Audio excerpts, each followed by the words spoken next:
good, Jonty. Good to talk to you again, my friend. Yeah, it's been a while. I understand you've got something on the top of your tongue. You want to? Well, I thought we talked. Last time we talked about the simplicity of disease and how your diagnosis doesn't matter and how all diseases have the same thing underneath. And so I thought I'd elaborate on that with something I call the triangle of disease. Perhaps you've heard me talk about that. And the triangle of disease are the 3 points of breakdown that initiate all degenerative disease processes. See, the body is a machine in a sense. It's biological, of course, but it is a machine in the sense that it's designed to perform work. It's designed to do work. And in order for any machine, biological or otherwise, to be able to do work, it needs one very important thing: energy. No work gets done without energy. In fact, in a way, energy is involved in the very definition of work. You can't produce a change unless there's some energy that allows you to produce that change. When we're healthy, when we're fine, when we're strong, when we're vital, when we're young, when we're repairing, when we're doing our business, when our body's working as it should work, there's plenty of energy around. There's energy in abundance.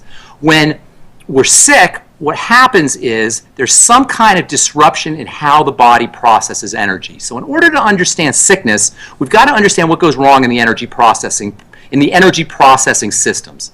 Now there's 3 main energy processing systems. You have one system that's involved with gathering and accumulating energy. You have another system that's involved with storing and releasing energy that's been accumulated and gathered. And then you have a third system that's involved with allocating that energy. So you've got gathering and accumulating energy, you've got storing and releasing energy, and you've got channeling or allocating energy. The system that's involved with gathering and accumulating energy, we call that the digestive system. The system that's involved with storing and releasing energy, we call that the blood sugar system.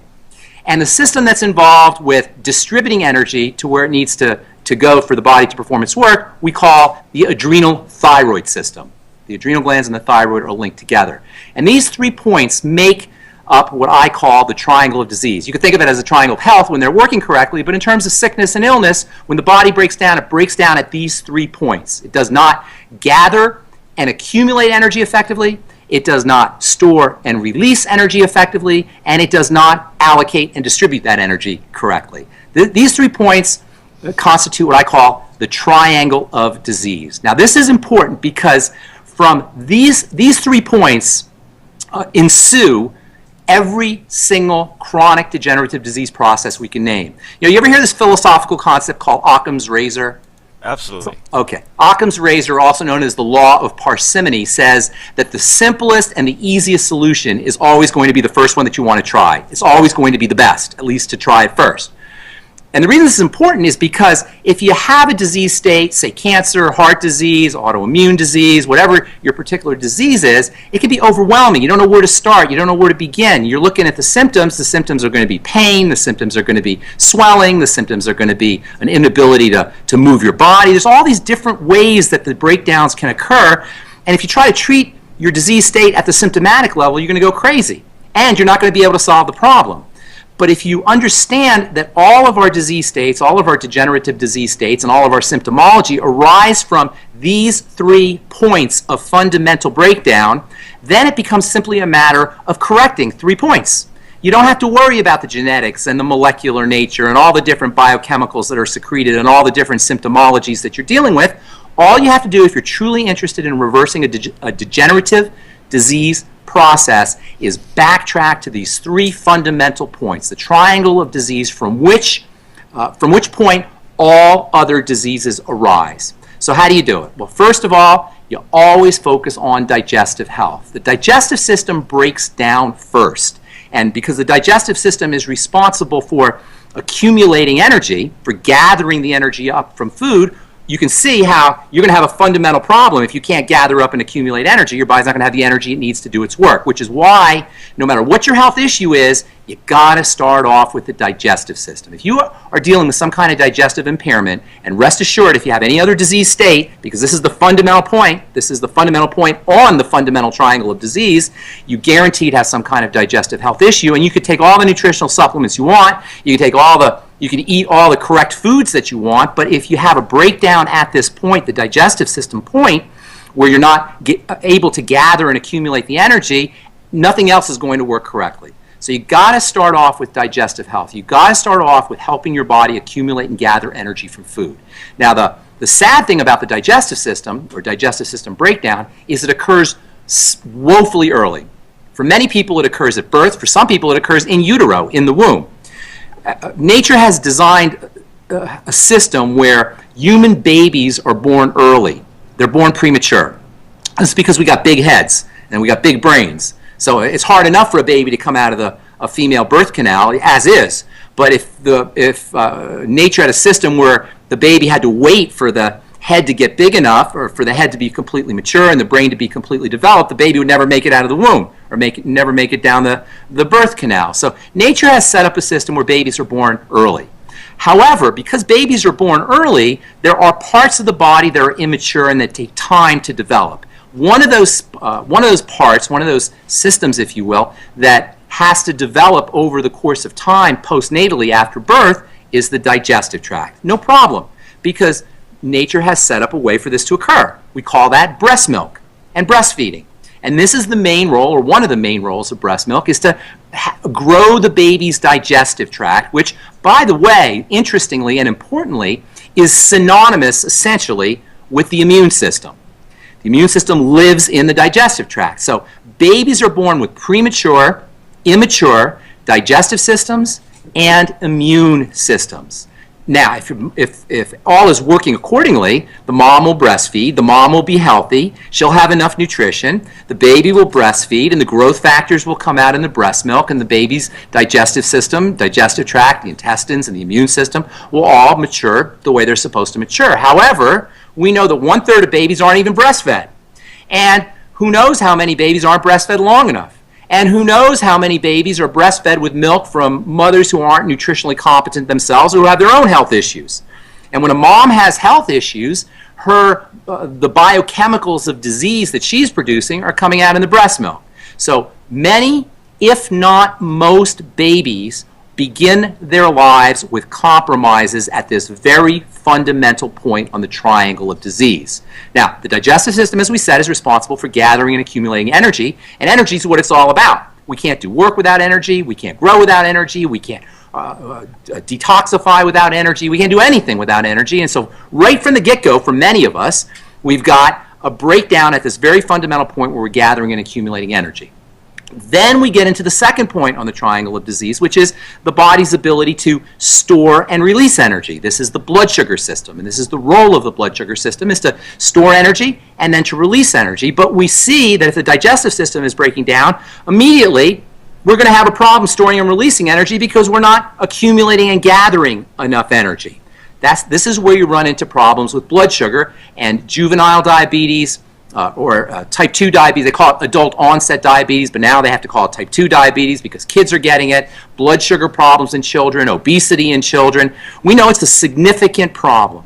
So by the time a kid is 2 or 3 years old, he's got digestive issues and he's got blood sugar issues. These are all following a disruption in how the baby's digestive system or digestive tract is growing after birth. So you got the digestive breakdown, you've got the blood sugar breakdown, and then because you're not accumulating and gathering energy, and you're not releasing and storing energy appropriately, you're going to have issues allocating that energy, distributing that energy, and this is the third point on the triangle of disease, the adrenal thyroid complex. From the point where the adrenal glands and the thyroid become dysfunctional, following messed up blood sugar, technically called dysglycemia or prediabetes or even diabetes, and digestive health issues, you have the jumping off point to all health challenges, which is why the first thing you want to do if you're dealing with a health issue is focus on digestive health. Look for problems with foods. Look for bowel movement issues, gas, bloating, heartburn. Find them. If you don't think you have them, look for them, because if you have a chronic degenerative disease, by definition a disease that progressively gets worse, where you deteriorate over time, where you don't heal, almost by definition you have to have a digestive health issue, and the fact that you don't notice it is not indicative of whether it is there or not. So it behooves anyone who's dealing with a chronic health issue, a degenerative health issue, to look for digestive problems. Not to make them up, but look for them, and then once you find them, associate them with foods. whether those foods are grains and gluten or eggs or dairy or even healthy foods. A lot of times people think, oh, well, I'm only eating organic or I'm only eating vegetables. I just have salads all day. Well, guess what? You can have a problem with broccoli. You can have a problem with tomatoes. You can have a problem with potatoes. You can have a problem with kale. You can have a problem with things that are ordinarily, under ordinary circumstances, we would think of as good food. So don't have preconceived ideas about what a good food is or what a bad food is. Look for how you react to that food.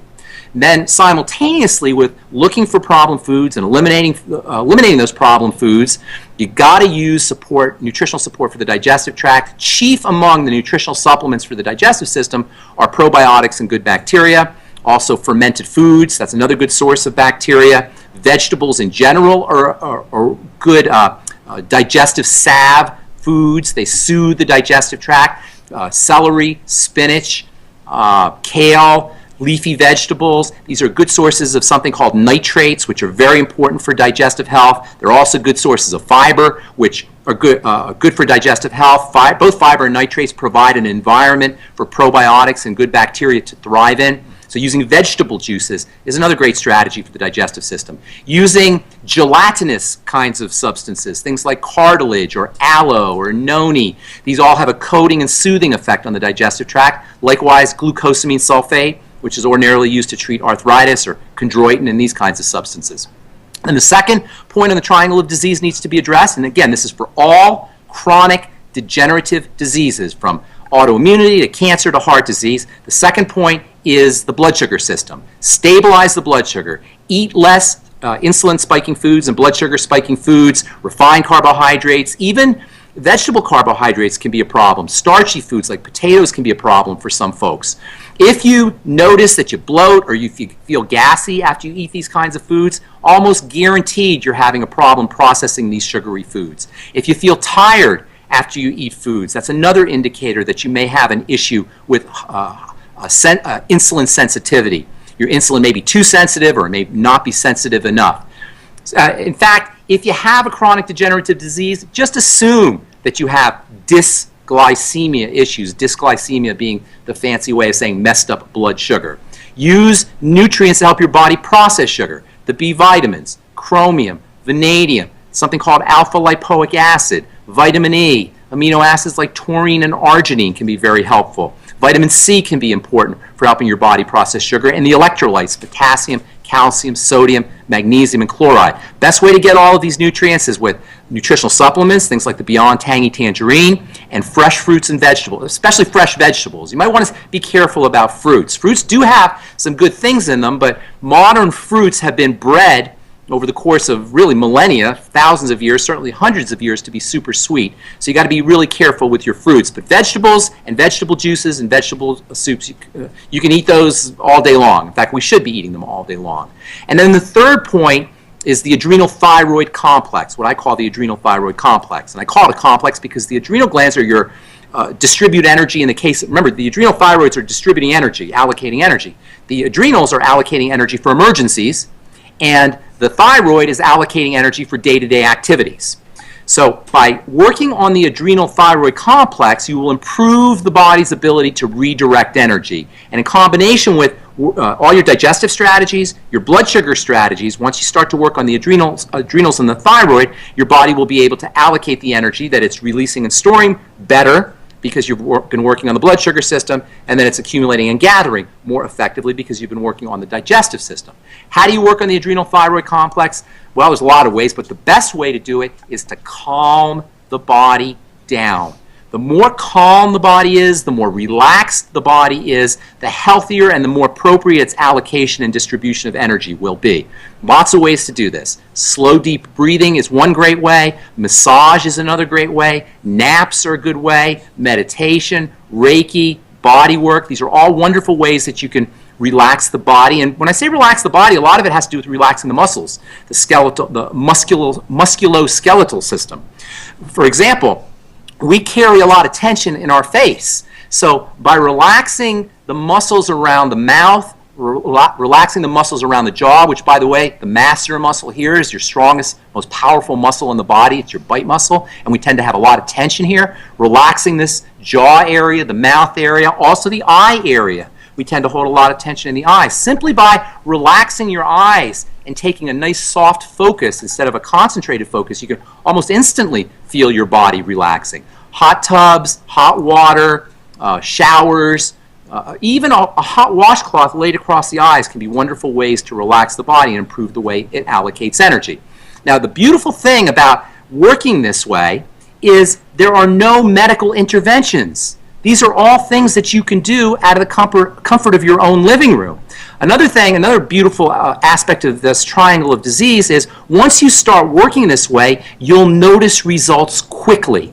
In fact, if you employ a technique called biofeedback, you ever heard this term, biofeedback? It's when you actually pay attention to your body's chemistry, your body's the processes that are going on in your body, you'll notice that things are improving as you employ these strategies. For example, after we eat a meal that is problematic, after we eat foods that are problematic, after we eat foods that are somehow putting a burden on the digestive system, inflammation goes up.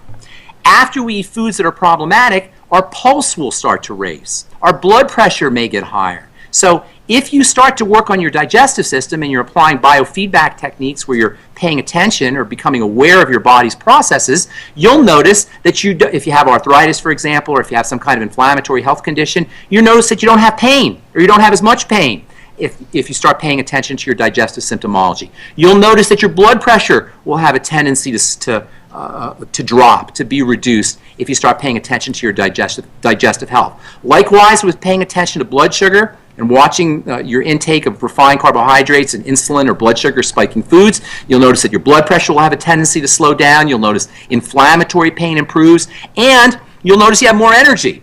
One of the neatest things about eating less refined carbohydrates and sugary foods is you don't have that high blood sugar, low blood sugar roller coaster, so you have more energy and more stable energy throughout the day. Likewise, with the third point on the triangle of disease, once you start to relax the body, you'll find that you have more resilience, more strength, and more energy during the day, and you're more able to function throughout your day. So the beautiful thing about this triangle of disease model, aside from the fact that it will help with every single chronic degenerative disease, because this is where the chronic degenerative diseases are being initiated from. In addition to this, the beautiful features of this model is it allows you to apply and take advantage and leverage the health benefits from the comfort of your own living room with zero medical intervention, and you can, by using biofeedback techniques, witness the results by a reduction in your symptomology and an overall improvement in how you're doing your day-to-day business and living your life.